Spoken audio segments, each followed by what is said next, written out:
Welcome to Dangerous Wisdom, a journey into mystery and a gateway to the mind of nature and the nature of mind. This is Dr. Nikos, your friendly neighborhood soul doctor, happy to be here with you so that together we can create a culture of wisdom, love, and beauty.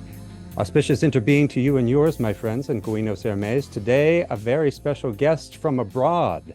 In the spirit of Hermes, you know, he is the one who is not only a trickster, but a caretaker of travelers and a traveling god himself. We have with us a friend from afar, from another island. Here on Turtle Island, visiting us from Ireland is Manchán Magan, who has written books on his travels in Africa, India, and South America. He writes occasionally for the Irish Times and presents the Almanac of Ireland podcast for RTF. He has made dozens of documentaries on issues of world culture for TG4, RTE, and Travel Channel. His books include 32 Words for Field, Listen to the Land Speak, Tree Dogs, Banshee Fingers, and Other Words for Nature, and Wolfmen and Waterhounds. With Anticam, he's collaborated on 2 art books for Red Fox Press. I'll have a link to his website in the show notes. Manchán Magan, welcome to Dangerous Wisdom, my friend. Oh, Nikos, lovely to talk to you. Great to be here. Thank you. Yeah, this is great stuff. And, you know, I'm particularly glad that we almost had to postpone because it looked like our schedules might not sync, but then we would have postponed for after Samhain, which I think it's good that we have this before because that plays a role in the book, and maybe we'll get to that. And so I want to maybe open up by talking about your story resonates so much with something that is happening in the dominant culture. Sometimes I make this joke that we have what the soul says and what the ego hears.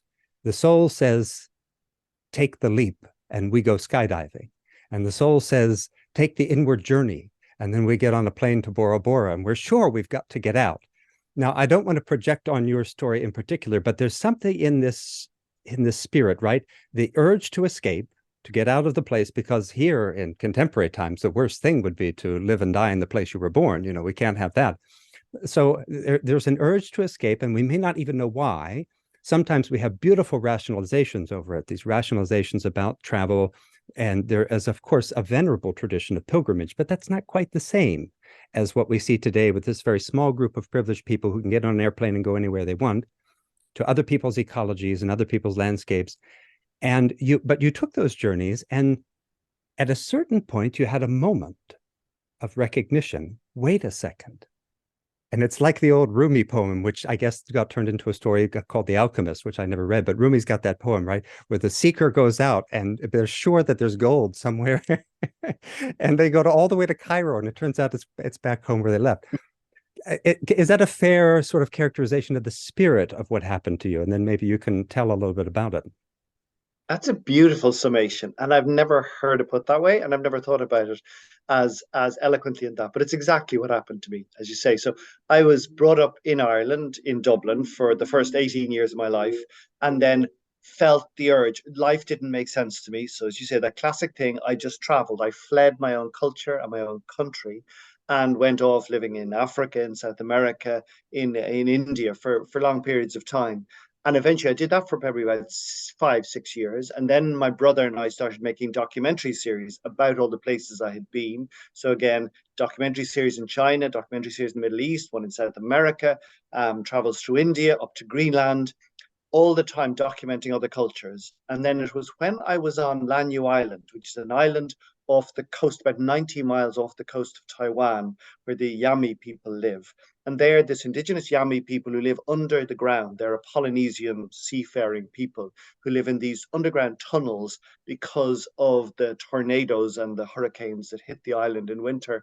They said to me that we didn't have the same language, we didn't have the same culture, and we were not understanding each other. But they began to sing a song. They began to sing a song of their birth song of their people.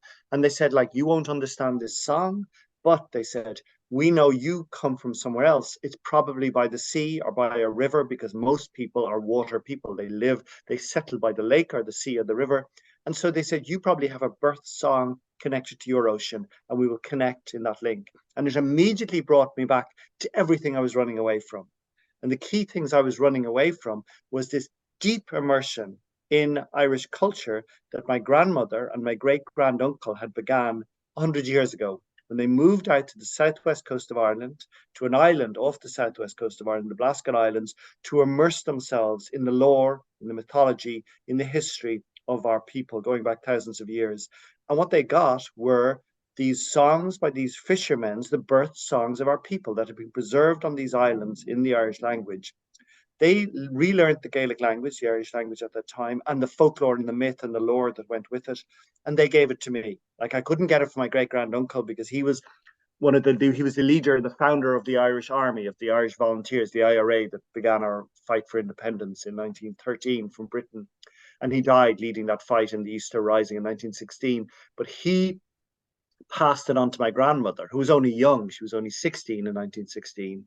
And so I'm born in 1970, and she is determined to pass on the lore, the spirit, the language, the passion for a place and for a culture and for a lost heritage to me. So she did that, but of course I ran from it, as you always do. You know, the ancestors, your old elders have a plan for you, and I fled. But that moment with this Yami elder, Chapin Matenan, in his underground tunnel on Lanyo Island, thought, I need to go back. I need to go back and continue the digging of lore and the bringing back of our heritage that my great granduncle and my grandmother had tried to do. Mm, that's so marvelous. It's such a marvelous story. I love that. On so many levels, because there is an extinction of languages along with an extinction of species. You're noticing, maybe the viewers are noticing, we're in the setting sun here in California, the Golden Place, and it's very warm there.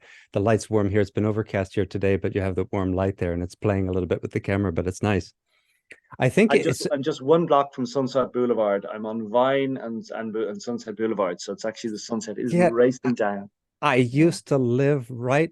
You could throw a stone and hit where I used to live. You're right in Hollywood.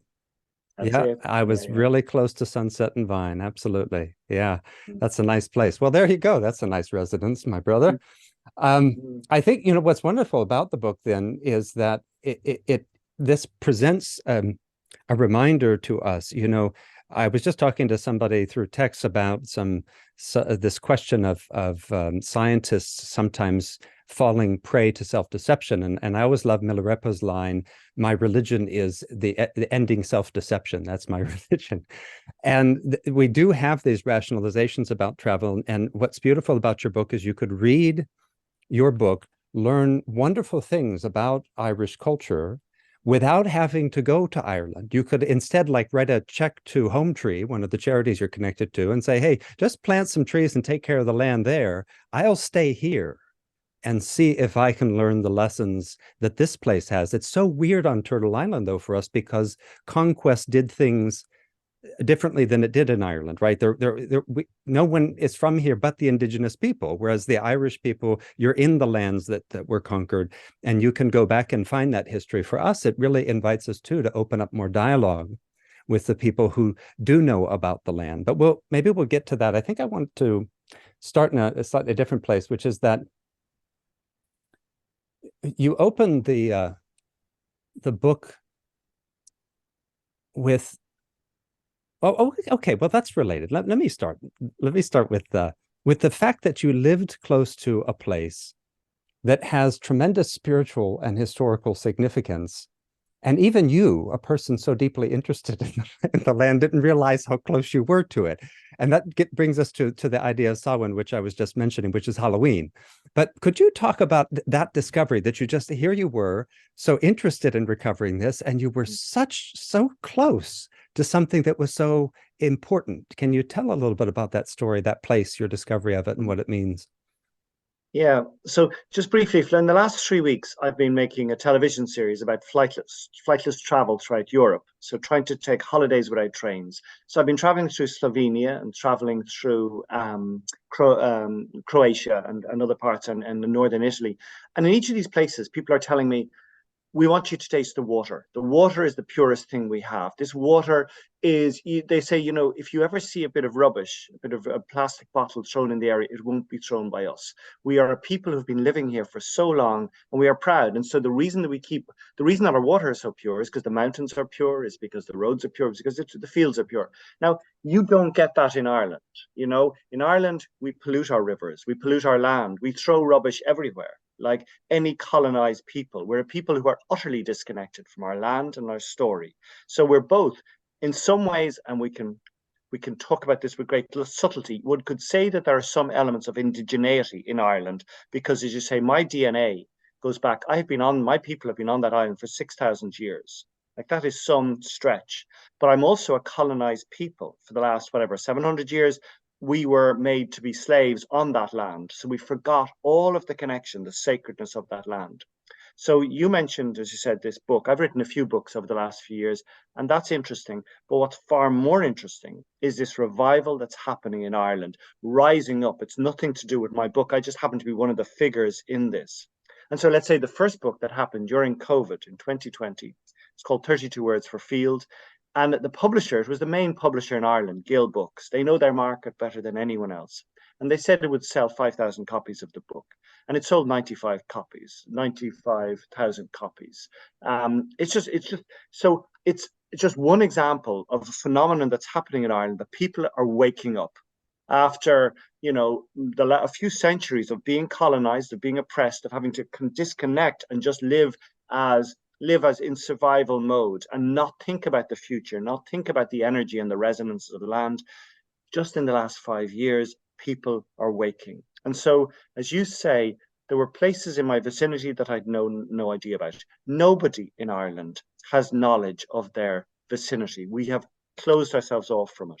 So what's interesting is all of the wisdom, all of the lore of all of the places are still there, but just in the past few generations, it was told to us by our ancestors, forget that and get yourself to Britain, get yourself to America, get yourself to Australia, because the future will, there is no future in Ireland. So as you said, I didn't know about the ritual sites. I didn't know about the holy wells. I didn't know that all the rivers around me were goddesses. In all our myths, in all our stories, even the place names today, they are goddesses that have the full spiritual entity of the land going back thousands of years. So everything about Ireland is, we are ignorant of our people, of our culture. And the best example of that is the Irish language. So, everyone in Ireland spoke Irish for maybe 2,500, 3,000 years, at least 2,000 years. It's hard to say, probably 3,000. And then up until really the famine years, up until the 1840s, Britain had been trying to stop us speak our language for the last few hundred years, but hadn't succeeded. In 1840s, the land failed us. The potato failed us, and Britain had made sure that we just survived on one crop because it was simpler and easier for them. And so in the 1840s, when the famine was happening, Ireland was exporting more food than we've ever exported, ever. Like the finest of beef, the finest of grain and oysters and cereal was all being exported. The land was producing vast amounts, but Britain was making sure us, the people of the island, didn't get it. So when nature, you could say, the blight came, but it was an economic thing forced by this. It was a sort of a genocide, or a geno-slaughter is a better word, an idea to try and kill off the people. And our ancestors, our mothers said, you must forget the language. You must forget that spiritual connection to place, because the only hope was to take English, to take on English ways, to take on rationality. In other words, to break that sense that there is a spirit, that there is an animism, that there is a God in every leaf, in every tree, in every branch. We had to break all of that. And it was right that we did so. It was right that we regarded these things as primitive and backward, and that we took on English, because we wouldn't have survived had we did. But it has left us now, this people who are willing to pollute our land and are willing to deface our sacred sites. And that was the norm. That was our story. And to drink, as everyone knows, the Irish just drink to hide that wound, like any colonized people, except for something is happening in the last 5 years, the last maybe 10 years. There's a reconnection happening. Yeah, that's powerful. And it's interesting how that was part of the program on Turtle Island too, to get the Indigenous people to stop speaking their languages. Of course, World War II might not have been won had not some of them kept those languages. And those languages are profound in the way they differ from all the Indo-European languages, even Irish, because we're all from that family of languages that do have a subject, object, verb structure that differs from the deeply, profoundly process-oriented languages that you can find on Turtle Island. Blackfoot is so different from the Indo-European languages. And of course, more so than because English is a weird kind of, somewhat newer, stole from other languages, and still potential that we can learn. Because as you point out, even reflecting on Irish helps you. And when you reflect then on the roots of some words in English, and you go back to the closer to the Indo-European root, the Greek. It's interesting too that the kinship between my people and yours, because I'm from Crete in particular, and people often remark how much that island feels like a land of the goddess, and that is a place that people were living and for thousands of years. Of course, now the oldest human footprint that we know of is on Crete. There weren't people living there; it would have been part of Africa at the time, but it's kind of weird that it's there.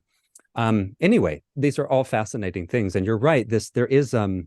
There is something destabilizing about what I would refer to as conquest consciousness. It seems it itself is stable but not resilient. And the consciousness that it seems to have destabilized in indigenous cultures are highly resilient, but not stiff and stable. They're not stuck. So there's an easy dislocation that happens. And you're right, it turns into Richard Sorensen. I often mention him. His work has really, did you ever come across Sorensen's work?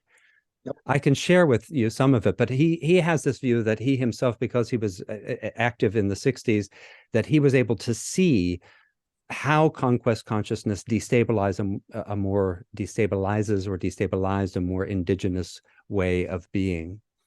At any rate, these are fascinating things. I love that you mentioned water, because the best water I've ever had is here in California, but you have to go to the headwaters.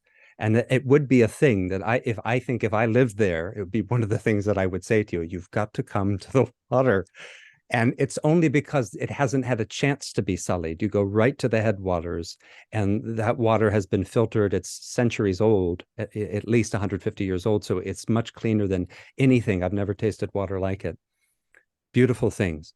So the one difference again is that I might not have any idea what is here in the Maxareja, the Santa Cruz Mountains. I might not know what these sacred sites were because the records have all been erased.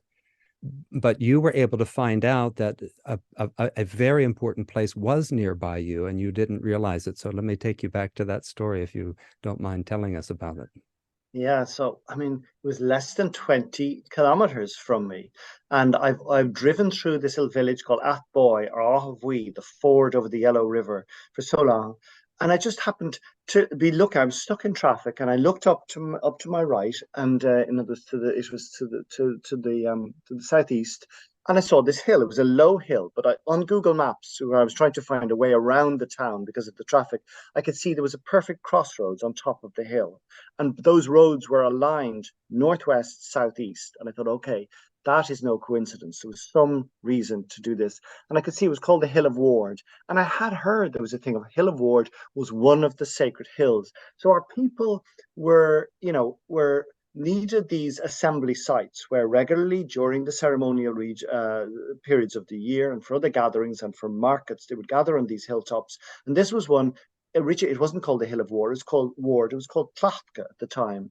And just from my basic Irish, I understood Tlacht is an old word for earth, and Goth means spear. So it's the earth spear. And the spear, when you have that, it's basically the shard of the sun. It's basically a lightning bolt, because Goth can also be a lightning bolt. So there was a place connected to this goddess called Tlachtka, the earth lightning bolt. And there were stories attached to her that she was, as you said, very connected to sound, the time where our world and the other worlds blend into each other. And she was a goddess. And the story about her was that she was connected to the sun because her father was Mag Ruch, who was the great man who turned the sun in the sky, the great god who turned the sun in the sky. And the most interesting thing is the darkest stories from Christianity were told about her and about this site, which immediately makes us realize it was obviously a potent place that St. Patrick and those who followed him were petrified of. And so most of the stories are about this terrible rape that happened to Tlachka, how she was raped on that hill, gave birth eventually to 3 sons, and they became kings. But really it was the violence of that rape, and then the stories about her father and how he killed John the Baptist. So what we're told is, okay, this was a site connected to a female goddess. We can still see from the archaeological remains that there are fires there. They are the burn marks in the soil of these fires that happened there. And we are told it was connected to an evil woman who was raped because of her power, and that her father was even more evil. So all we know from that is, okay, that's a power point. We need to go up and experience it again. And as I said, so much of the rest of the knowledge sort of has been lost, except in the 14th century, there was a gathering of 15,000 horsemen on the site. So we realized there was, in the medieval age, we realized that it was still a potent place. But over the last few centuries, so much of that last lore was gone. So the responsibility on me and on us now who are awaking in Ireland, and again, talking to First Nations people in Canada, here in the States, in Australia, they're telling us we need to go back to those places and listen to the land speak, listen to what's there, and try and intuit the wisdom of those places. And it's intimidating to do, particularly as people, or me personally. I realize I am so conditioned by my Western thinking, by my British education, that it's hard to open myself up to that clearer thinking of the goddess in the land, and what does she want, and how do we relate to her in a non-binary, in a non-dual way. So it's great that I'm finding all around me these wells, these sacred wells, which were like vulvas. They were entranceways into the infinite form of the goddess. And that the only reason they exist is because women kept these places alive, kept them hidden away from the church. All of the stories of St. Patrick coming to Ireland are him trying to throw druids, sort of shamanic figures away from these wells and try and Christianize them and control them. But these were the node points, the central nodes of the matrix of that other world.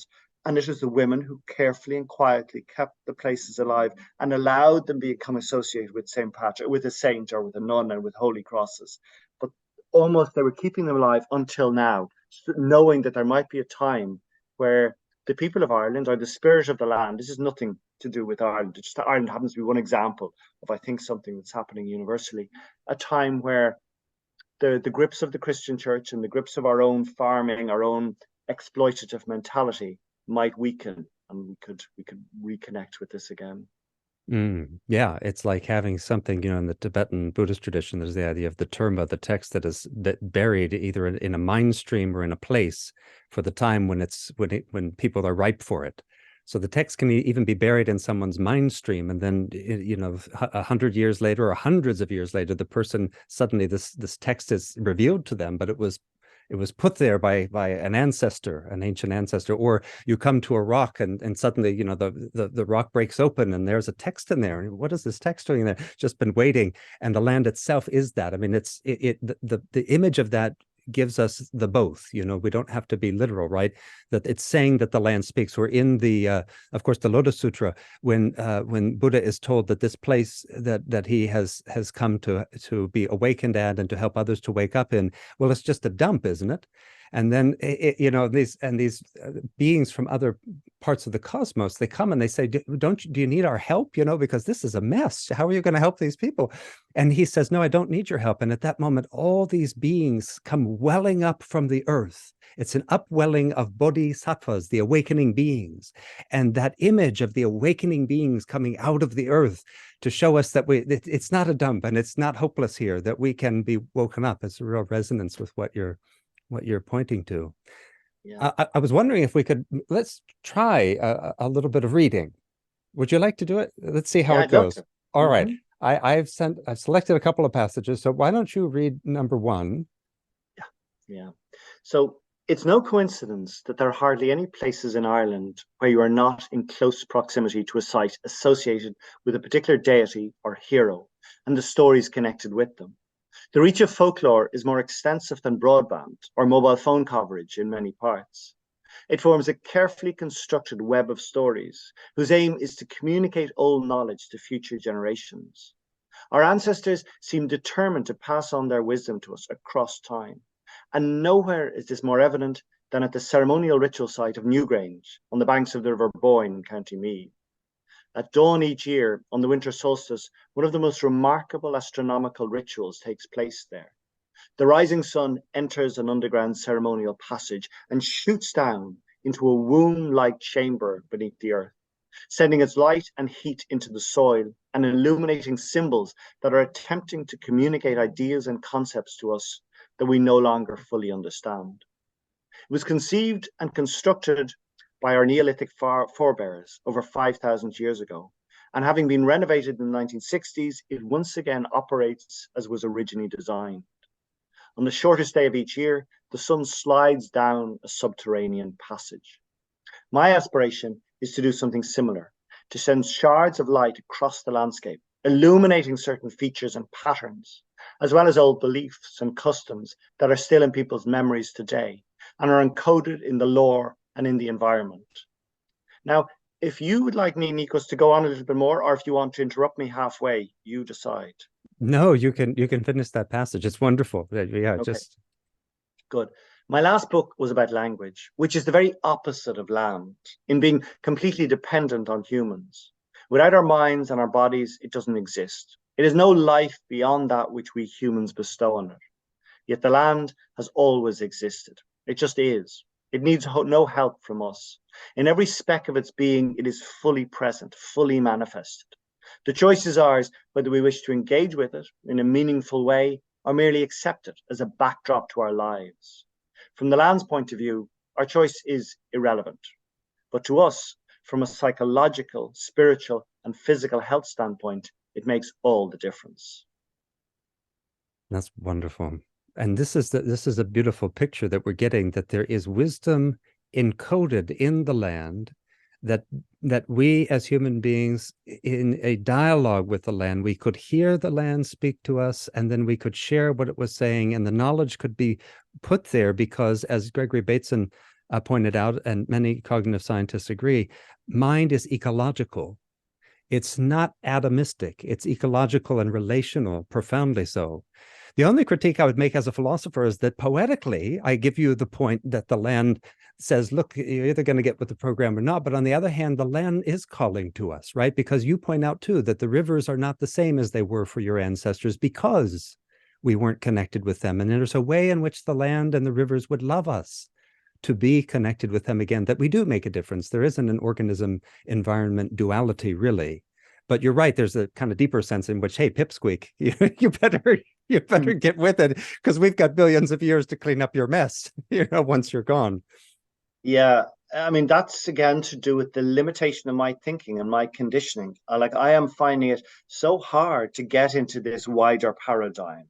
And I'm struggling the whole time. And even so my first book was called 32 Words for Field, and it showed some of the great insights and wisdom and wider awarenesses, Weltanschauung, you could say, worldviews that are contained within the Irish language. And during COVID, I would do these Zoom talks with First Nation people in Canada, in the States, in South America, and in Australia. And I would first give examples of words that showed such wisdom, such wide awareness, and such subtlety. And then the native people would come and say their words, and I would be so humbled, because although Irish language, as an old language, as an old European language, does have wisdom in it, it is actually so limited compared to a truly Indigenous language. You can tell it all from the title of the book, 32 Words for Field. That's lovely that we have 32. I could name 40 different words for field in Irish. It shows a deep connection to the landscape, but in fact, it's all from a human-centric point of view. It's how can I use the land? How can I exploit the land better? And all of our terms, unfortunately, because we've been farmers for 4,500 years and actually 6.5, we just became better farmers 4,500 years ago. And, that's direct lineage of my people, my DNA on that island. I've been farming that land for 4.5 to 6, actually 6,500 years, and we've screwed up the land because of it. So I have lost the truly Indigenous mindset, which is about working in absolute harmony with nature. And of course, there's nothing wrong with farming as long as it's done sustainably. But the idea, my people definitely for the first 2,000, for up until 4,000 years ago, we were farming and doing hunter gathering, and that really is a way of you are more in tune with the land. I mean, it is it's an amazing achievement that the Irish managed to survive for 6,500 years on a scrubby, rocky land that was, not suitable to farming. We only did it by actually knowing how to farm, how to work in tune with nature. But it it was still men trying to think, how can we better make the land so that we can survive? Whereas what I hear from First Nations people, humans are actually way down the picture. First, it's about nature. So yeah, there's a limited amount of wisdom and awareness in any sort of, I think, white European culture like mine.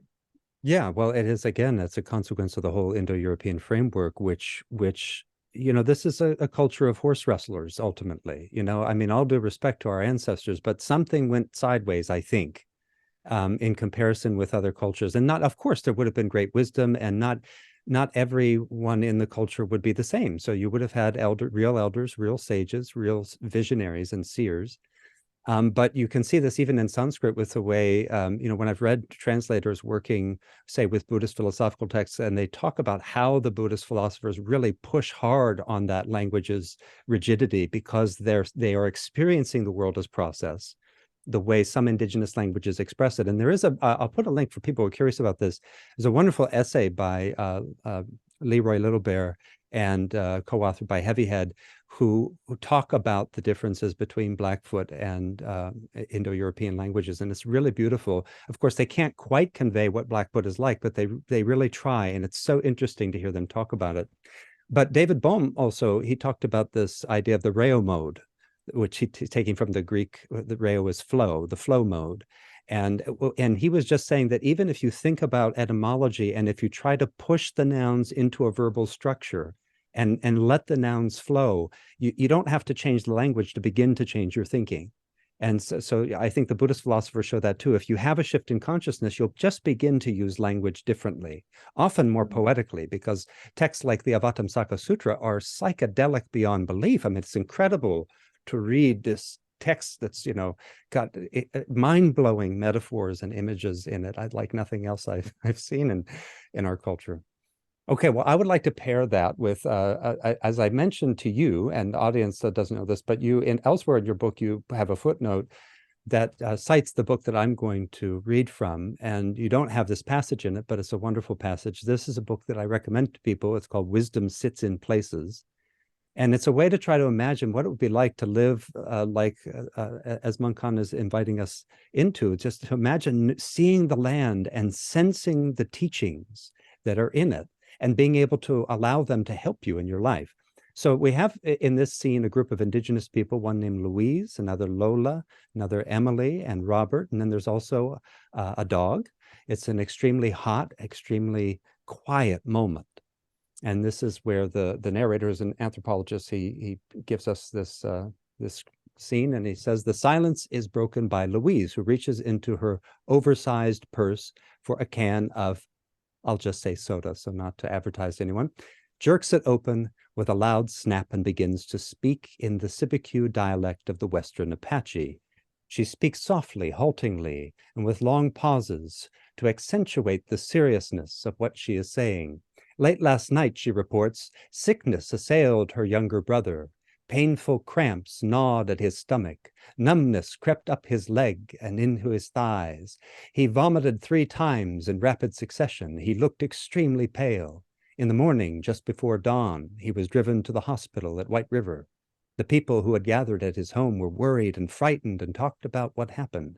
One of them, Louise's cousin, recalled that several months ago, when the young man was working on a cattle roundup near a place named Trail Extends into a grove of stick-like trees, he had inadvertently stepped on a snakeskin that lay wedged in a crevice between some rocks.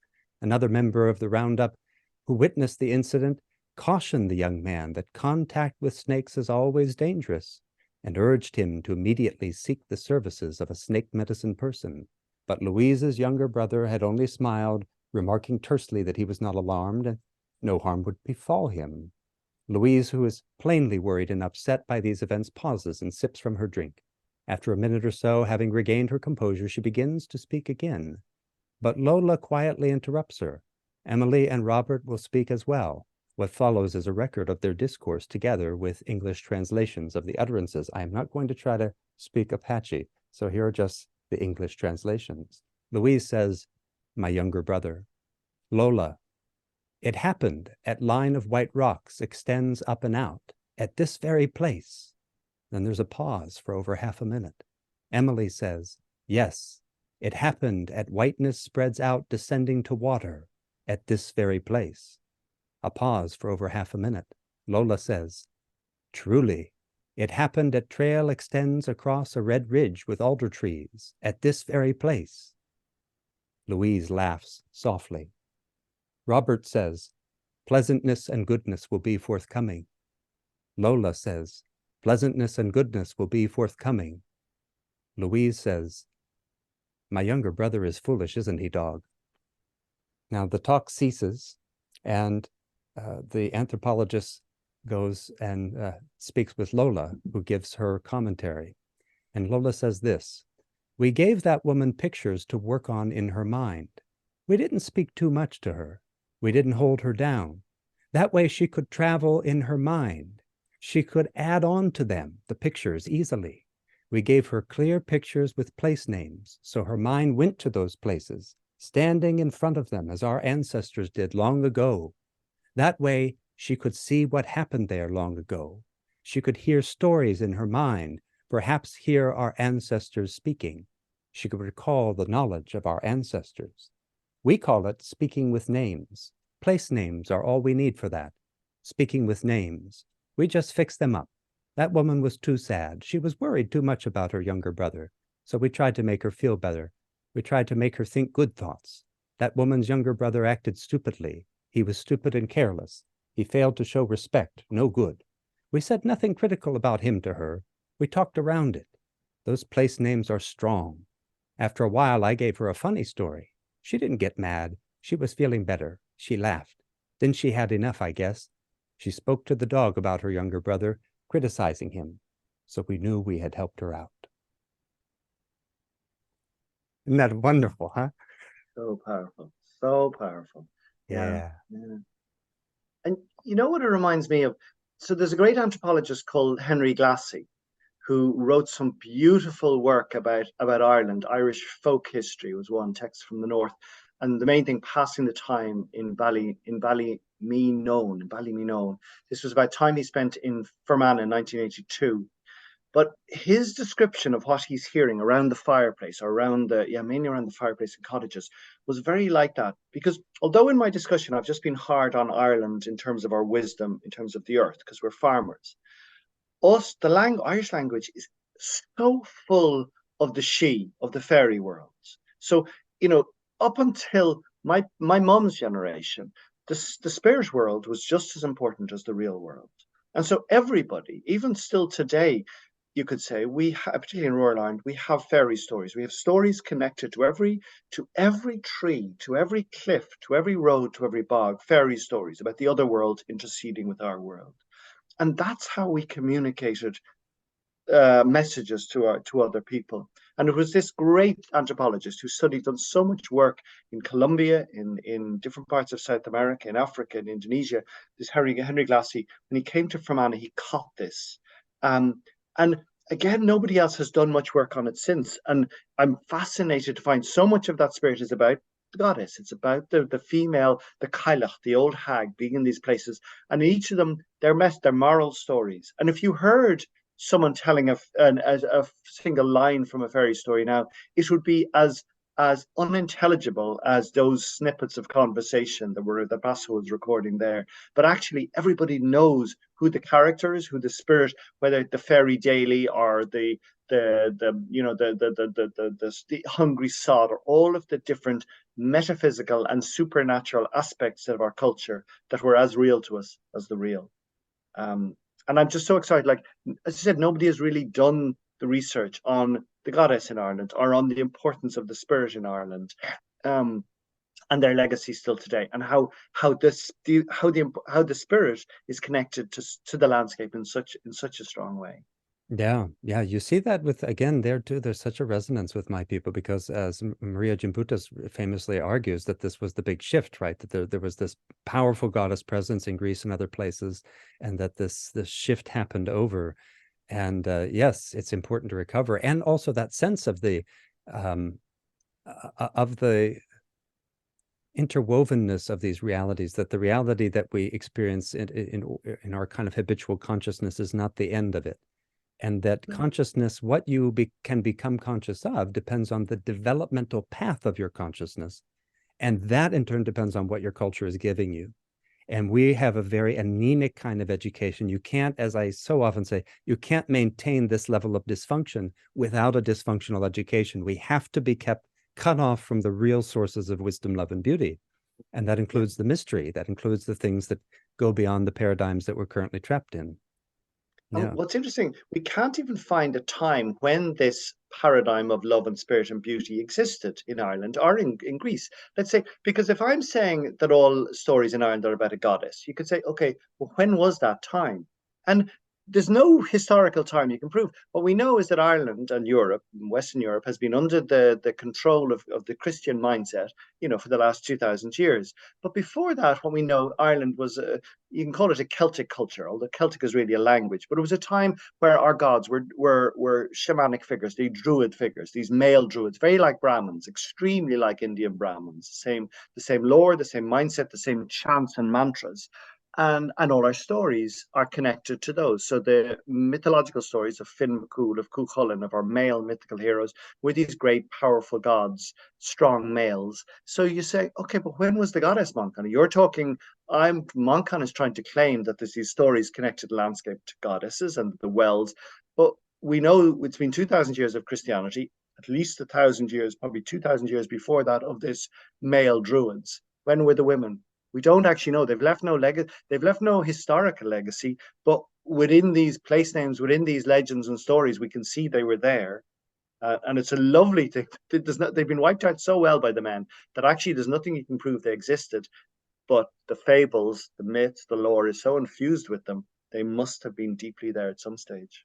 Yeah, yeah. I mean, the Minoan findings indicate a little bit more presence of the goddess of the, but there's some debate about that, So the Phaistos disc, we're not sure, is it as old as we think it is, but it seems to be dedicated to the goddess. It seems that the Palace of Minos is actually a temple for a goddess.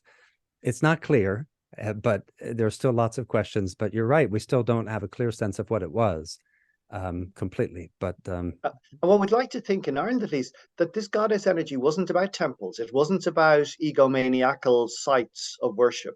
It was a more humble thing. It was a more intuitive thing. It was a more land-based thing. And what we could probably claim, and just by intuition, that actually it did survive. It has survived until the present day, but it just did not need, let's say, vainglorious temples. It has existed within the water, within the stream, close to the land in a humble way. yeah, oh, of course. Yeah, absolutely. I mean, there's something, the Minoans were perhaps influenced by the Egyptians in building things. I mean, who knows what? I mean, it's kind of fascinating that they had, indoor toilets with running water and all of that. And this is thousands of years ago. They may have been influenced by the kind of Egyptian building orientation, because that would have been a very strong influence in that whole trading route. But yeah, and at the same time, there are these places that people, Cretans, know about, they're unmarked, or you sense them when you're there, and that sort of energy. I think it's quite similar. What's beautiful is one of the stories that you have is related to the goddess Anya. I mean, first of all, there's that incredible encounter with the man in the cottage, which seems quite synchronistic. And maybe you can share this weird moment of almost touching the other world, and then discovering, wait a second, this really is the land of the goddess, and that even people today know it, and people long ago must have really sensed it, because I mean this is a connection that I think a lot of people on Turtle Island, especially in the conquest cultures, the people came here, that they might not have a way to really sense an analogous experience for themselves, although it's available. You talk to indigenous people, you could find it, but can you maybe share that story? Yeah. I mean, overall, the idea is this this clarity, this revelation coming with great clarity of how the memory of the power of the goddess is everywhere in Ireland. And I am nothing. I'm not a scholar. I'm just really a journalist. The stories are almost screaming themselves out of us. And so for me, how it came about, as you said, I was going to collect bees. I've been a beekeeper for the last maybe 7, 8 years, and I was collecting a particular hive of the native Irish black bee on my way from Kerry up the country. And my car broke down. I went into a house, it's sort of an old rundown house, concrete house built in the like 1940s. And an old man was in there, and he recognized me from the television, from my programs. And he asked me to come into this room. It was an abandoned room. There was nothing there. His house was rather decrepit. It was really a two-room house. And he brought me over to one side of it, and there was just like a fenced off, the wall, the gable wall was fenced off. You couldn't access it. And he took away some of the bits of furniture that were blocking it, and he told me to stand there. And that was all. And he told me to stand in the gable wall, and I stood there, and suddenly, I mean, it's so hard to explain these things. I felt this rush, this torrent, this waterfall of energy powering through me, and almost gluing me to the spot. And I jumped away. I jumped, like almost as if there was an electrical conduit there, a live electrical force field. And I just jumped away from it and looked at him, because what am I going to say? What, how, what the hell? And he looked at me back and he said, yeah, you've sensed it. He said, I just wanted to see, would you sense it? Like I keep it closed off from people. I don't know what to do with. He didn't. But what was it? Was it a portal? It was somehow, there was this energy field there. And like, I'm still in that area. I've still been to that area and I've looked for the house and I haven't found it, but the house is definitely there. I need to look properly. And there was other people. There's a famous Irish band called Keela, musicians. And Ronan O'Snoddy, because this old man had told me that Ronan O'Snoddy from Keela had been in the same house doing a musical thing. And I've asked Ronan, he hasn't, like, I need to go back to the place. If there are portals and thresholds in cottages in Ireland, I need to go back and actually sense it and sense it on my own. But what I was going to Lochgur that same day, and Lochgur, it's a stone circle. There are many stone circles in Ireland, as we know, but it's a stone circle in the Midlands of Ireland, south of Limerick, and the central part of Ireland. No tourists go there. Nobody is interested in the central parts of Ireland. It's not like the beautiful west coast, the Atlantic coast, or the more literary and intellectual centres of Dublin or on the east coast. It's just nothing. But Lochgur is this stone circle, and again, the biggest stone circle in Ireland, and there's one stone called Ranach Crum Dove in the circle. It's bigger than the others. And if you stand at that circle, again, you will have goosebumps. Your hair will be standing. The power that is emanating from that circle is absolutely potent.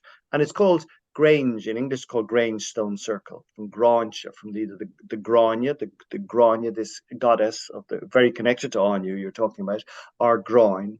And beside it is Lochgur. And Lochgur right beside the stone circle. And Lochgur, again, everything you need to know is from the name. In the same way as Tlachtga was the earth spear, Lochgur, gur means Tan Kark gur is a phrase. The hen is sitting on her eggs. It's gur is incubation. So you have this lake called the Lake of Incubation, the Lake of Hatching. And it is this belly, this womb-like belly arising out of the land, and then the lake surrounds it. Well, it did until the 19th century. There was drainage, so it's now only half around it. But it was known, if you ask any locals, they say, oh yeah, this is the pregnant belly of the goddess Anya. And the goddess Anya was the great goddess. Anya means brightness, it means beauty, or brightness really, or brilliance. And Anya was the goddess of the sun. So it's interesting because, the sun is always male in most European things. In Australia, in Aboriginal culture, it's not. The sun can be female. But so the sun, mostly in Irish culture, is male. But the brightness that she brings was manifested as this female energy. And so she's representing that area. And if you ask anybody in that area, they will tell you stories about Anya. And so the fact that she's still there in the waters, that her pregnant belly is there, and just up the road is Knock Anya, the head of Anya, where her mind is. And the reason where I was coming from to get to Limerick was on the Cork-Kerry border, was called Rá Anya, which is the two breasts of Anya. So in fact, the whole landscape of Munster is still informed with this sense that it is actually just a manifestation of the goddess of Anya. Like which is sort of thing I would imagine seeing in Bolivia or in Africa, but not in Ireland, the 21st century. That all of that consciousness was kept. And even just a few weeks ago, a GP doctor down in Carrigaline in County Cork, he said to me, but did you know, just beneath Anya, just beneath the two breasts of Anya, is Mas Rower Anya. It just makes me laugh. Mas Rower means the fat buttocks of Anya. So like everything in Munster is this manifestation of the goddess. And luckily, the place names have kept the knowledge alive. The myths and stories about the place have kept it all alive, despite all of the efforts of the British, of Christianity, of the Vikings, of the Normans. Everyone has come through to block our connection with the goddess, she is there. She is screaming out. She's calling us back to it. It's a beautiful thing. And for someone like me, as I said, who is really not an academic, I don't go into archives. It's not like I'm going to any efforts to uprooting this. It's all there. It's just in the first look at the place name, the first time you ask any people for the stories. And what happened? We have this massive amount of myths, and some of those myths look like they have information going back 10,000 years, but we sort of ignore them. My great granduncle that I mentioned, the O'Reilly, and his relations, Tomás O'Reilly and Cecil O'Reilly, who were the first Gaelic scholars 100 years ago, from about 1890 to 1950s, they translated the myths, but they did so from the mindset of their time. And what was needed in 1890 and 1910s and 20s were us to create myths that would lead to our independence from Britain, because none of this could happen as long as we were under the yoke, as long as we were just being exploited by the colonial oppressor. So they just found the story. They translated the stories with that mindset, with that agenda of we need male strong figures that lead a war against Britain. And so they dug out Cuchulainn and they dug out Finn McCool, these warriors, these heroic warriors. And they were influenced obviously by the Greek and the Roman myths too. So they looked for people who were like Odysseus, who were like Zeus, and they found those. And they did a fair enough job. But what's going to happen in the next 10 years, a new range of scholars, probably women, but people with a wider worldview, will look at the stories again, will translate the old stories from Old Irish, and will find that actually there's so much more about the goddess. There's so much more about female energy. I mean, it's happening already, and I've documented a bit of it.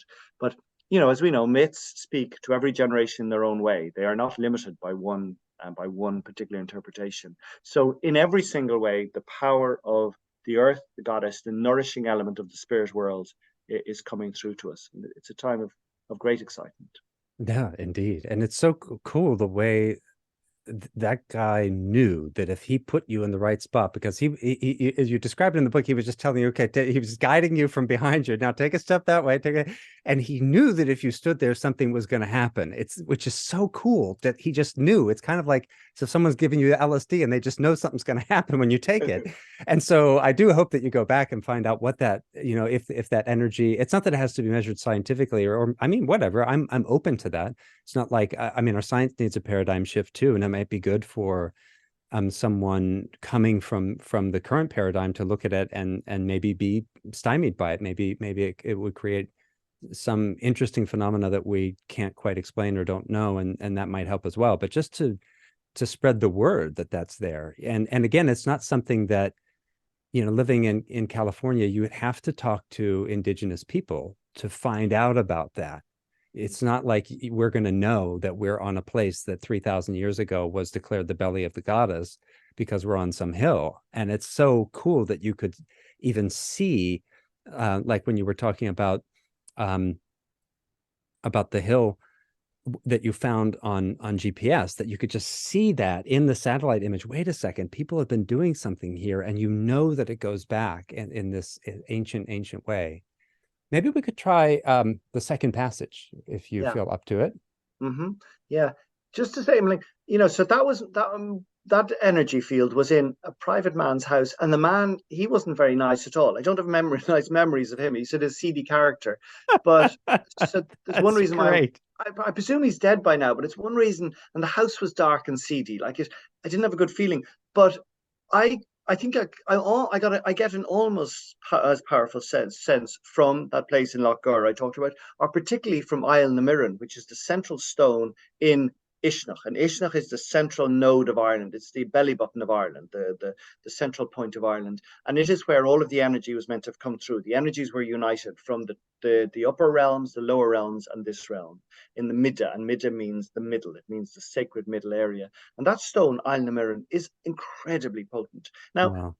I don't like to say, oh, you need to go there and you need to feel that. Some of us, I'm incredibly non-empathic in certain fields. I don't see vistas. You know, we all do. We all feel and sense things in different ways. Some people through sound, some people through body, some through image. So I don't want to say just because I felt something that other people will and should. We are all empathic in different ways. But I do. I don't know. At the same time, I think if people go to Alnamirn or if people go to Loch Gur and go to that the biggest stone in the circle, they're likely to feel something. But they shouldn't in any way feel intimidated if they don't. It's not like, oh, you're better than, you know, yeah. So it's hard, isn't it? It's a hard balance to say we No, need it to open is. ourselves, and yet then that puts pressure on us to feel things. And I am so often so dead inside. I often feel nothing, so I don't want to be telling other people Well, to no, feel. and we do need a coming alive again. I think it's interesting that you thought that he, okay, maybe you didn't get a good vibe for him, but it's weird that he still knew that this was a place that he just couldn't go walking over and that he kept something blocking it. And that he knew that the person who lived there before also kept that place kind of, okay, that's a place you don't just go. And it's interesting because, I think one sense of the sacred is that which strikes fear and awe in an untrained heart. I mean, if you suddenly realize, wait a second, I don't know what this is, and seedy or not, like I might not be the most ethical person, but I can't fool with this. And so I think that's interesting too. And you're right, we can't be sure. We shouldn't. We all have the capacity to open. We all have to figure out what our gifts are in this life. And sometimes even that feeling that okay, I can't feel anything, that's the place to look. And when we keep looking, we'll find that the feeling of not feeling will eventually break down under analysis. I mean, that's what meditation teaches us. Okay, fire away, We Manchán. Yeah. By now it should be clear that one can't explore the tangible elements of the Irish language. Oh, sorry, the Irish landscape, its rocks and rivers, trees and towns, in any depth without taking account of what lies beneath. This world and the other world are so intermingled in our consciousness that we cannot consider one without the other. They are conjoined aspects of the same reality. It's just a lot harder to describe and define the spirit world, unseelele, the other world. Many will claim that it doesn't exist, or at least not in this plane of existence. But for eons, people insisted it laid somewhere to the west, out beyond the Atlantic, along the Golden Way that extends across the sea at sunset. This route is called Mog Mel, Plain of Honey, referring to the golden plain that shimmers across the sea before sunset. Although it's supposed to be some distance away, there are access points on certain lakes, rivers, bogs, and waves, or else through caves, burial cairns, fairy forts, and even mists. It's said that people occasionally use a magical boat or a horse to travel there, but a powerful spell can get you there just as easily. The journey is rarely straightforward. Dangers or hurdles must be surpassed, and once you get there, further hostility can await. Alternatively, you can be lured in by a fairy lover or a trickster and find yourself trapped there for prolonged periods that are often multiples of three in duration: 3 days, 3 months, 3 years, or 3 centuries. The conflicting accounts seem to convey that there is a process, either physical or internal, required, something that would spark a change of consciousness, an altered perspective. There was also a common but mystifying belief that if you were attempting to approach the other world, you were already within it, as if the very act of committing yourself to it brought you there, which does make sense in a non-temporal, non-linear world. Describing the geography of a non-physical dimension is never easy, and yet it's important that we get some sense of it, as aspects of the other world tend to bleed through into our dimension quite frequently. Describing the geography of a non-physical dimension is again not easy, and yet it's important. The realm most referred to was Tir na Nog, but it's hard to know if this was just a single place, or if it was a collective term for other dimensions or planes of existence. Tir na Nog means the land of youth, although the Nog is probably better translated as the ever young, because it refers to a world beyond time, in which events occur in long linear sequence, much like how time was defined by Einstein and Heisenberg in the early 20th century. Tir na Nog is the land of youth because without time, aging is not an issue. Everyone is young, or at least ageless there. Other names that could be synonyms for Tir na Nog or may represent entirely different realms altogether are Tirfui Hin, the land under the wave, Ma Malach, the enticing plain, Tach Dun, the house of the fairy lord Dun, Inis Suva, the island of joy, Adig Hach, the silver house, Awan Aulach, the twins with an abundance of apples, or Ma Ra Hyo, the plain of the two mists. Since these realms don't operate within our conventions of space and time, their appearance seems to change sporadically. Some accounts describe them as consisting of forested wilderness, while others describe flower-clad meadows buzzing with bees. There are tales of cities and fortresses made of precious metals and feather thatch, while other tales home in on the sacred well at the heart of the land, surrounded by a grove of 9 hazel trees, or a single dominant tree with a bloom on every bough. One of these trees has an enchanted silver branch laden with golden apples. And the well is inhabited by a sacred salmon, and dangling above it is a drinking horn, or an enchanted cup.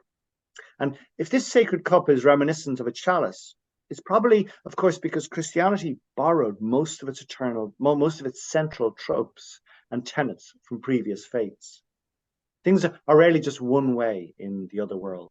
They depend on how they are being perceived, and how observant the person is looking at them. Like how quantum physics describes all possibilities as existing simultaneously until the point at which they are observed. In Tír na nÓg, reality is never just one thing. It's both and, depending on your outlook and your wishes. Any attempt at describing these places can therefore capture only a meager, imperfect shadow of what they truly are. Such multi-dimensional, all-encompassing realms are better hinted at than described in detail. I can imagine Shanacha storytellers scoffing at my crude description of such realms here. They would claim that such information cannot be transmitted through text. It needs a group of people huddled around a fireside and a long dark night, or better still, a number of nights, a dark winter, a lifetime. For each element of Tír na nÓg and its other sister lands, there are key concepts that must be communicated. For instance, its sacred well is sometimes regarded as the birthplace of humanity, even of the entirety of existence. The tree that looms over the well is considered the axis of the world. It's the central tent post of the circus realm we inhabit, and also the central tenet on which the Druid's power is based. The part of the sacred tree, known as the silver branch, is a metaphor for a concept that is beyond my ability to communicate, a concept so vast as any ocean.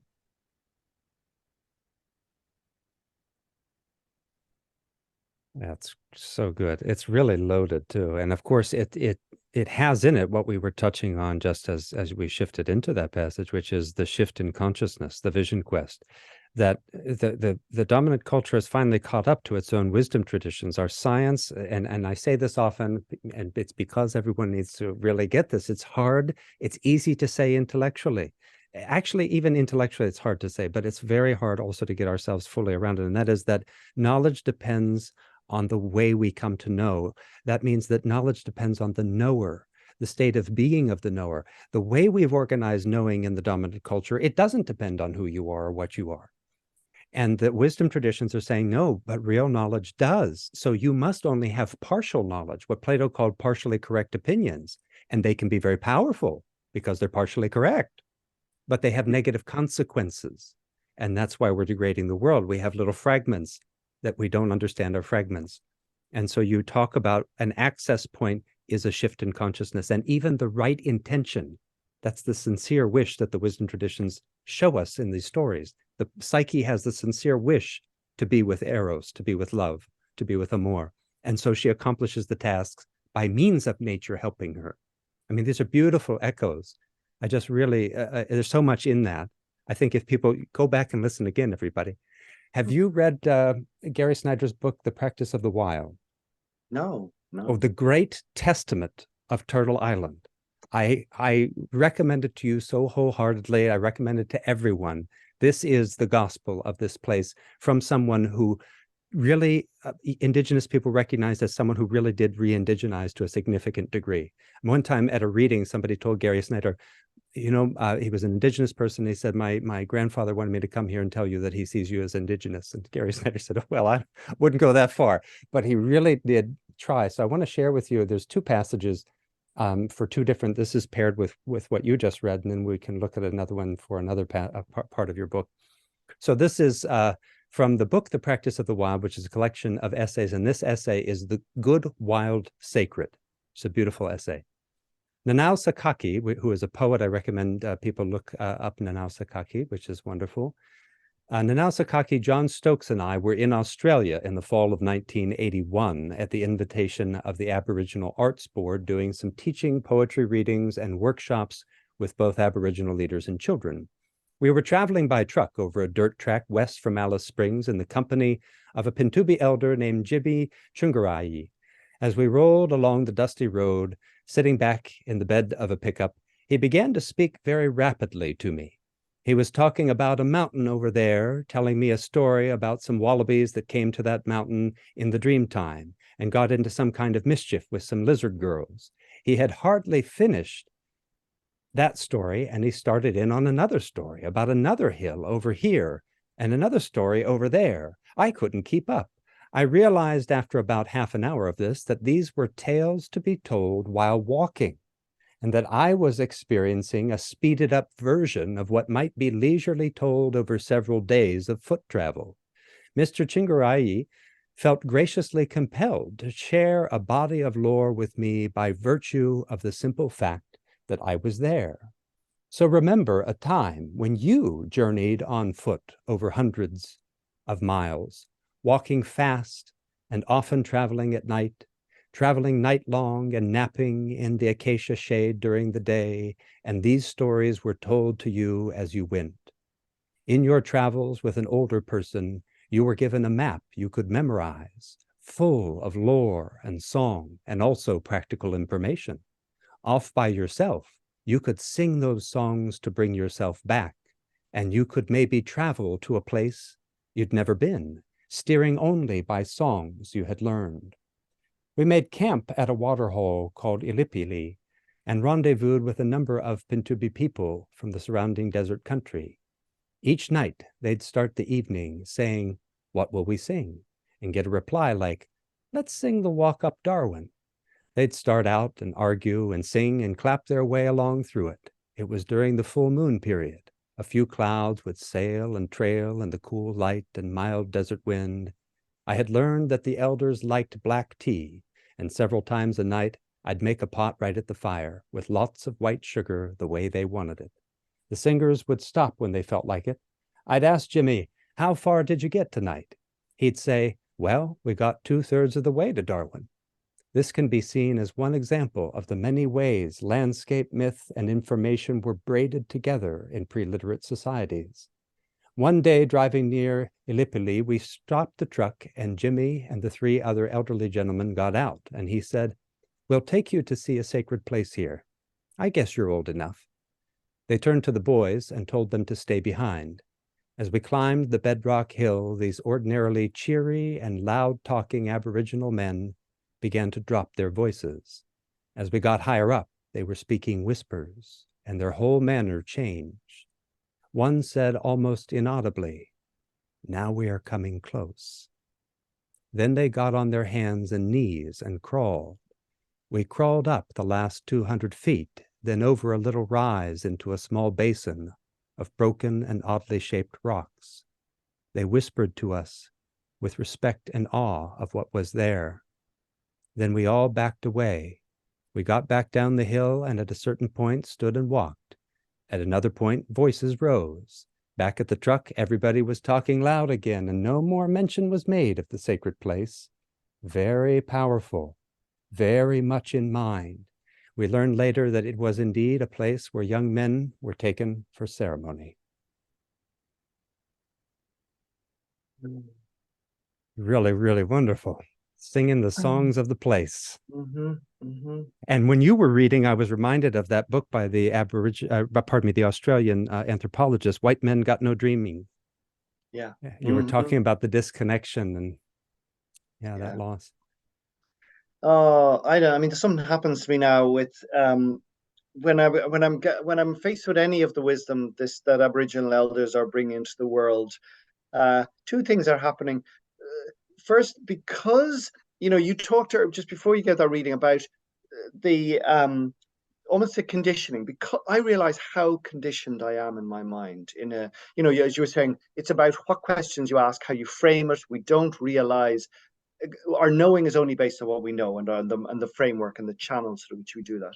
And I am so much a product of Ireland, of Christian Ireland, of the 1970s, the patriarchy, of the middle class mindset. So I don't trust what I say because I am such a bad conduit for these information because our brains have been weakened and rotted, and the sense of the magic, the sense of the other world, the sense of the bed and the chair and the computer having life in it is not rational to me. I'm so limited by my rationality, and so when I am like when I'm with First Nations people or Aboriginal people and their consciousness of the land, I am so humbled by it. And I hate to even write a sentence in a book because I am ignorant. I'm entirely ignorant of these things. So all I am is just in awe of people who do have a wider sense of beingness, of reality, and how much we have to learn, and how everything I'm saying is polluted by my own limited thinking. But it's all we can do. We just humbly go forward and realize we don't know. Yeah, well, there's a chance for us all to re-indigenize, and as I also often point out, Vine Delore, a great Lakota intellectual, um, an elder, he said, well, even a lot of people you say they're indigenous, but they've got to re-indigenize too because we were also destabilized. Conquest consciousness destabilizes those infected with it. It doesn't matter what color skin you have. You're destabilized by it, and we can all heal from it together. And that each of us have ancestors who were indigenous, and we can talk to the people who have lived longest in the places where we now find ourselves, and we can find a way to recover our sanity and make them spaces of sanity and sacredness. I think It's that's beautiful. available to us. Yeah. Yeah, no, I agree. And this idea of over romanticizing Indigenous people is not the answer either. Hmm. So, as you say, it's just humbling all of us realize we are all coming to a time of learning. We've all made mistakes and fallen into systems of belief and systems of thinking that haven't served us. Yeah. Yeah. Maybe it's a time of just staying quiet and just walking the land and feeling. But yet the vacuum is so big, and the wish of almost a sort of, is it the egotistical part of me or just the male vocal part, to put ideas down and to say things, and possibly silence Yeah. would be wiser. Oh, yes, indeed. Well, let me ask you, Manchán, I didn't check in with you for time. Do you have at least 10 minutes? I do. Okay. And do you have beyond 10 minutes? I do. Okay. Why don't we do this? Because I want to make sure you tell me when you saw the passages that I have. I want to make sure that you can read number 6, to which I have no response. That's just the closing, because I think it's a beautiful, and it's from your conclusion, actually. Mm. So why don't we just try at least a couple more back and forth, and then we can muse on them. I wonder, have you heard, well, you've heard of probably, but have you read any Aldo Leopold? Yes, but it's been a while since I have. Yeah. Good. So, and I bet this little passage you might not know, and it touches on some things that we've been talking about. So if you read your number 3, I have it paired with Aldo Leopold here. Hmm. Good. Yeah. So, but the most interesting element is not just that rivers were regarded as embodiments of female divinity, but that so many of the mythical characters associated with them were women seeking knowledge. Tuag was learning from the great druid harpist Ferfi. Bowen and Shunan sought knowledge from the sacred wells. In fact, Cunna's well was known as a font of wisdom and a source of insight from the other world. In the rivers dwelt the salmon of knowledge, which was regarded as the source of all wisdom and sacred insight, often called the Brudan Fasa. And some tales say that Shunan caught and ate this magical fish, and that was how she attained wisdom. Eating the sacred fish, or eating the quill crimond, the magical hazelnuts that gave fish its wisdom, was widely accepted as a metaphor for gaining enlightenment. That is what so many of the old stories are really all about. They are elaborate hints leading us to consider that there may be more to existence than our limited rational brains would have us believe. So much of mythology is about breaking free from the stranglehold of society and our conditioned mind to embrace wider possibilities. Just as we often find clarity in the shower, or while swimming or walking by the waterside, these stories are trying to remind us that there is potency in our rivers, and that we should perhaps turn to them when seeking insights and answers. On a superficial level, the tales can appear like Christian parables to be emphasizing control and duty. But if you dig a little deeper, they reveal their true message of how we can expand ourselves, and in the process, grow in wisdom and strength and self expression. The relevance of these rivers of inspiration for us today is that we're living in an age that is crying out for fresh thinking and new insights. There's a need for discoveries and new possibilities, and it can be heartening to know that there's an ancient source of wisdom that we can access through another world of imagination and creativity. For example, the destructive waves that threaten Tuag and Bowen and Shannon, who are these goddesses anyway, represented in the land by different water sources, seem uncannily apt in this era of rising sea levels and climate change. Environmental scientists in Australia have for some time accepted First Nation stories as evidence of climate change more than 13,000 years ago. But we in Ireland are only beginning to explore whether the floods caused by supernatural waves or peeing horses may hint at ancient climate change events. The story of Shannon reassures me that while tough challenges may well lie ahead, there is accessible somewhere within us a well surrounded by 9 hazel trees of wisdom that flower and fruit every season of the year. This well can never really dry up, and it represents imagination, vision, and creativity. It is eternal, and as long as the River Shannon flows, we will always be reminded of it. There is, though, one note of caution to sound. The continued flow of the Shannon is under threat, as the government considers a major infrastructure project to pipe millions of gallons of water 170 kilometres across the country to the east coast.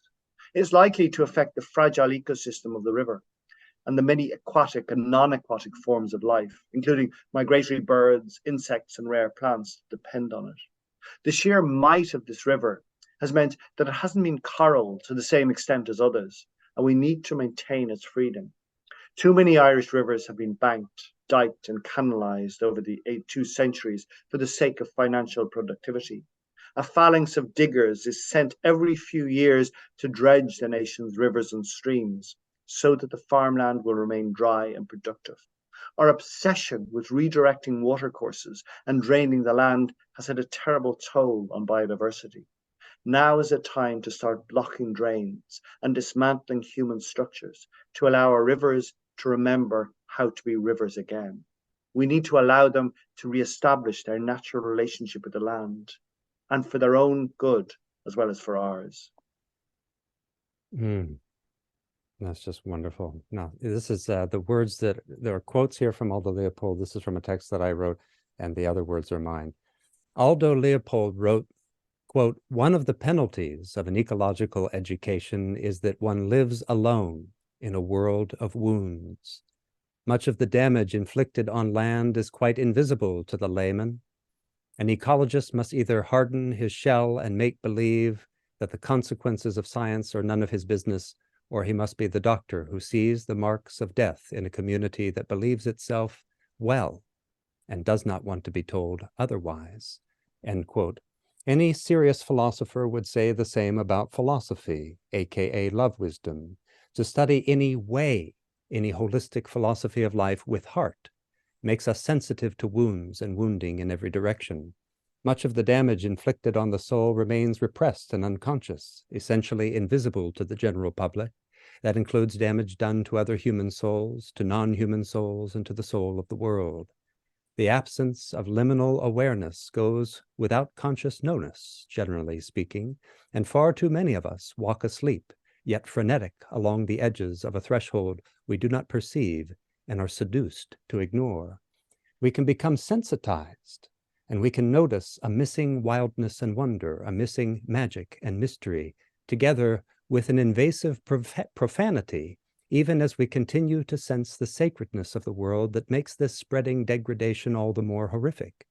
So many of us simply do not know what we are missing, even if we suspect, even if we become sleepless, agitated, stressed, full of self-doubt and self-loathing, because we have forsaken what we are and what the world is. In the same essay, Leopold writes the following: "One of the marvels of early Wisconsin was the round river, a river that flowed into itself and thus sped around and around in a never-ending circuit. Paul Bunyan discovered it, and the Bunyan saga tells how he floated many a log down its restless waters. No one has suspected Paul of speaking in parables, yet in this instance he did. Wisconsin not only had a round river, Wisconsin is one. The current is the stream of energy which flows out of the soil into plants, thence into animals, thence back into the soil in a never-ending circuit of life. We who are the heirs and assigns of Paul Bunyan have not found out either what we are doing to the river or what the river is doing to us." Leopold asks us to awaken from our dogmatic slumber. There is a marvel, a wonder, already in the world, as the world, and there is a penalty for ignoring it. No ignorance of wonder goes unpunished. No degradation of sacredness comes without a self-wounding. How many philosophers or ordinary citizens today can say they know what they do to the river or what the river does to them? To find out means entrance into nature, self-liberation into ecologies of mind that we can call the practice of magic and mystery. Again, by mention of magic, we intend no obscurantism, irrationalism, or airy-fairy foolishness. We are talking about a paradigm shift, and the liberation, the magic, has to do with a kind of attunement with what patterning that creates and connects all things. Attunement with the sacred creative ordering, which first demands an inhibition of the tendency to point at aspects of the patterning and take them as parts in a linear mechanistic conception of causality, to inhibit that deeply ingrained habit, and instead to intimately realize a deeper nonlinear ordering. We cannot do this. We can only realize it as non-doing. That's the round river, and it's interesting that this Paul Bunyan is a settler mythology. Paul Bunyan is a figure that is kind of like from, you could say, quote unquote, American mythology, or we might try to reduce it to legend or folklore. But it's wonderful that you get this image where he's saying, hey, even here we're able to dream, just like if you watch Star Wars, the first Star Wars especially, and you say, wow, this guy tapped into the well that you were that was in your passage. He tapped into that well that's always there for us, that river that's always flowing. And Paul Bunyan does for us too, in a way. Yeah, and it saddens me when I read my piece, when I listen to it, which reads very well and sounds very evocative and powerful. And when you read Aldo saying, we need to connect to nature, we need to connect to the land, and theirs will heal us. I write that, I say that, and Aldo says it. I don't do that. So often, particularly the last few years, I've had more attention and more success. So I spend my time on my computer. I'm telling people to connect to nature and to open our minds. And yet so much of my time, I'm not doing it. So you're not asking me my personal impression, but this is what is alive for me at the moment when I hear these things. It's such good advice. I'm telling other people to do it. Aldo's telling us to do it. And yet so often I don't. So often I forget to tune into nature. Yeah, it's so interesting because that's part of how the pattern of insanity perpetuates itself. It keeps us more and more atomized. The ideal right now for the pattern of insanity is everybody in front of a screen with Netflix and Amazon. You watch Netflix, you buy from Amazon, and that definitely keeps us cut off. I mean, I wrote a post recently that and here it was like trying to, because when I work with people, ideally I like there to be an outside component, and so I said there is a feedback loop of earth and soul. If you want to boost creativity, and it's funny, we have measured this, you can boost creativity and cognitive performance by 50%, by disconnecting from this whole thing. It's called the 3-day effect. David Strayer is a scientist who worked on this, and I can send you the some of the research. But it's not just his study, but there's a series of studies that show that the built environment basically produces thinking that is less creative, less compassionate, and less sensitive to nature, less oriented toward nature's concerns. And so there's this, all he did was take people out. What happened was he was a cognitive science, neuroscience researcher, and he found that rather than in the laboratory with all the other bright minds and all the great equipment and all the studies and the access to the journals, rather than that being the place where his best ideas came to him, he found that if he would, when he was going in hikes into the backcountry, and he realized that it wasn't right away, it was after he was out there for 3 or 4 days. And then he started asking people and said, have you noticed this? And they said, oh, yeah, man, it takes you 3 or 4 days to decompress. Now, from my experience as a philosopher, what I know is that if anybody who is an advanced practitioner will tell you if they hold a retreat, you might have a daily meditation practice, maybe an hour a day. But when you come to the retreat, the person running that retreat knows that you're not going to be in your right mind for 3 or 4 days. They basically know the first 3 days, nothing really is going to shift for you. You don't realize that the mind you're using going about, which you think is your head, it's my clear mind, it's my rational mind. I solve problems, I launch rockets. And we don't see what Socrates was telling us. No, you guys are out of your minds. You're completely out of your minds and you don't see it. And it takes that stepping out. So you're right, it's this weird paradox.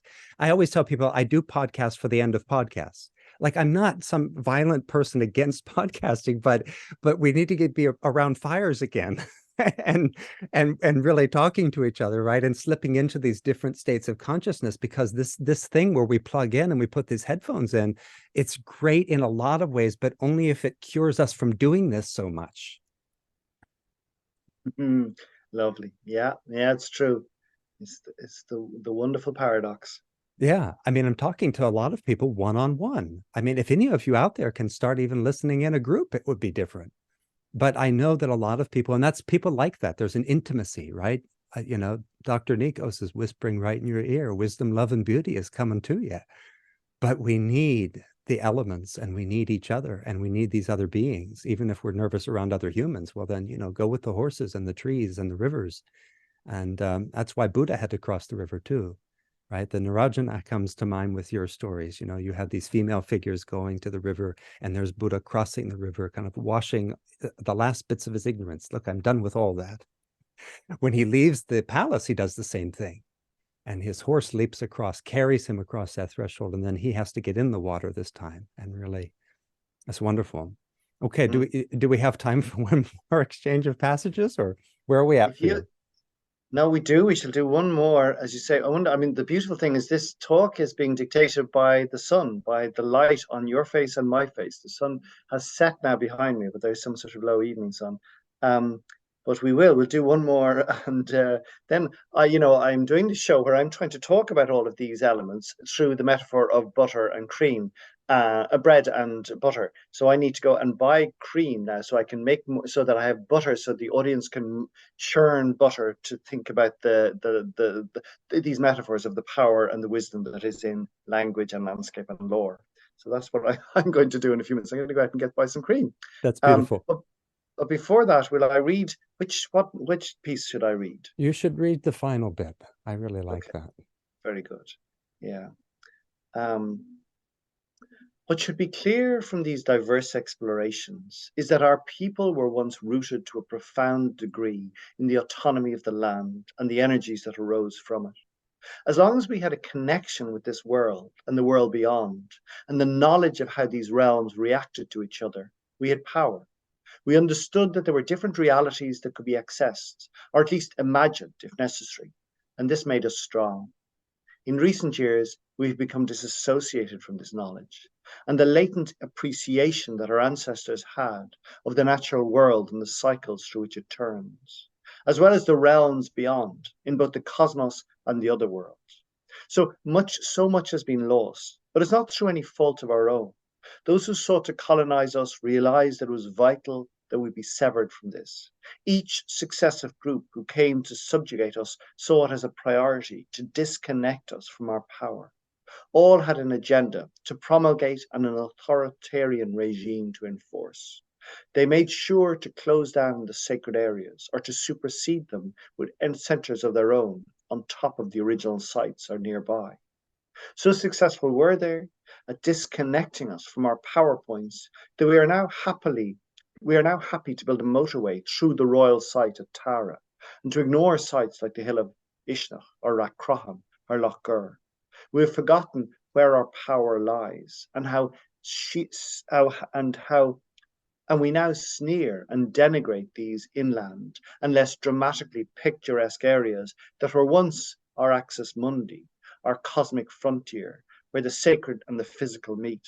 It's about time we cast off our blinkers and remember how this island has always been a vibrant, buoyant, spiritually nourishing place, activated by a belief in animism, which recognizes that nature is infused with an illuminating life force that imbues it with sanctity.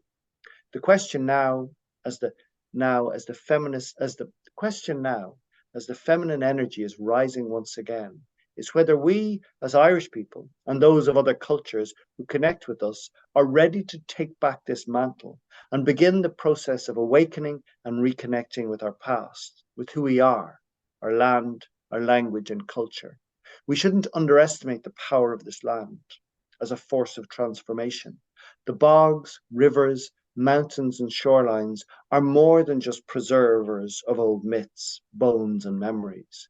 They are energy banks and time sponges, and what is held within them seeks release. Oh man, that's really beautiful. There it is. I mean, we are at a time when we feel powerless. And especially in the dominant culture, people are acting out. The soul is acting out. We don't know how to hear that. And so then people, get a big truck and burn more fossil fuel. And we don't understand that our power is in the land. We're not powerless. It's not that the only choice we have is how to go down in flames. That we do have a way to listen to the land and to be this mutual illumination. I like that you have that illuminative, that there's a mutual illumination of us and the land. And I just want to thank you for this book and encourage people to. This is a super fun book to read. You don't have to get on a plane. Send Home Tree. He mentions it in the book, and I can send you a link. Grace Wells, the poet, is connected with Home Tree too, and Kathy Fitzgerald. Yeah. And right. I'll say there's enough, even if I think this happens, sometimes I've written things and a person, like a client will have like a kind of synchronicity with it. And that's not because of me. I think it's because of what we tap into. So when I write about horses or, myth, and then that opens something up for people, we can be even clumsy, but it's, I think, our good intention. So I think your book is beautiful, but even if you say, well, when Leopold says these things, they call to me too, but your book calls. And I will just mention, it was interesting. I had this dream where, first of all, I of course I could have guessed that you were going to mention the salmon of wisdom, but I was in the dream talking to somebody, and I was telling them, I said, well, I have a pendant of the salmon of wisdom. And this was the day before I began reading your book, so I didn't know what was in the book. And then I said, well, but I've got this other pendant. Now, in my mind, I knew that the other pendant was a horse. But when I went and grabbed it, and I looked at it, it was a big tree that looked very much like the tree image that you have. I mean, it was, I would say that's the image that I saw. It was so sort of synchronistic. And then I was looking at it and I said, yeah, see, that's the tree of life. And it's a big oak. And then I said, oh, and I've got another one that's also a tree of life. And these are not things that I actually wear. I said, well, that's a goddess. And she's there with a hazel. It's like a hazel tree, which looks more like a shrub. But then she's got this big staff, which is also the axis mundi and also a magic wand, which I always, so when I think of the hazel, I think of Yeats and the magic wand that the man makes when he goes out to the hazel wood because there's a fire in his brain, in his heart. So there's magic in this book is what I want people to know. I think, you can open up to synchronicities and secrets and insights. And it's a wonderful, wonderful way to learn together how we can re-indigenize. And just to say, it's all there beyond the book too. So this book isn't a book telling people we need to do something or what to do. And in fact, we can access all of the wisdom that's in the book without ever reading the book. If we visit Ireland at the moment, or visit anywhere where these centers of energy are happening and this new movement, we will we will enter and experience these things. Like, I now find myself giving talks in Ireland, or just coming to gatherings in Ireland. And I'm surrounded by people, particularly women in their late 20s and early 30s, who are thinking and saying these things far more eloquently than I ever could. So I just happen to be one manifestation of someone who was good at a journalist, who was good at putting words together. But this is beyond. This is a knowledge and awareness. So the book isn't saying you need to do this. The book is just tracking something is happening in Ireland, but around the world, people are tuning into a wider way of being. So I am, and I know I am probably biased in where I'm standing, but all I'm seeing is this rising, phenomenal wish and a rising of wisdom and wish to communicate and to connect with people. So you could just either, you could go to Home Tree, a gathering of that woodland charity, or you could go to the festivals that happen once a year now on the Hill of Ishnach, and you will come across these ideas and people and this feeling of the land, probably definitely more impactful than my book. So it's just, I'm tracking something that's happening in Ireland, but it's happening around the world. People, intuitive, young, open-minded people seem to be connecting with wisdom and bringing it forth. And of course, it's not even humans. It's definitely not my book, really, and it's not humans. It's coming from the land. I truly believe there's an energy rising up among us all, and we, in spite of ourselves, we are opening ourselves and tuning into these things again. I feel Yeah. that so strongly. Yeah, and please start where you are. I say that again. I mean, that's the thing. Start where you are. Find there is sacredness every place, and there every place on Turtle Island. I know I have a big audience here. I know I have a lot of listeners in Ireland too, but here on Turtle Island, you don't have to go you don't have to go to Burning Man. That's probably counterproductive. Just look where you're at and find it. The magic is really there. Oren Lyons once said that too. He said, you know, so somebody once said to me, oh, so and so died and she had all this knowledge and all the about all the plants and all the. He said, well, okay, it's tough that she died, but it's all there. Just go outside. Just go outside. I really love Oren Lyons. So we'll have links for things, and so look in the show notes, links for some of the things that we read and talked about, and links to Manchán's book and his website. And my friend, thank you for joining us on Dangerous Wisdom. Have a wonderful journey through Turtle Island, and thank you for coming here to share. And I love your enthusiasm and positivity of mind. It's beautiful. Thank you, Nikos. I have enjoyed this conversation. I found it so stimulating. Genuinely, I'm thrilled and honored and very pleased. Wonderful. And thanks to all of you for joining us. If you have any questions, reflections, stories to share about your connection with the land, the mystery and magic of your landscape or the landscapes of the world, please send them in through dangerouswisdom.org. We might be able to bring some of them into a future contemplation. Until next time, this is Dr. Nikos, your friendly neighborhood soul doctor, reminding you that your soul and the soul of the world are not two things. Take good care of them.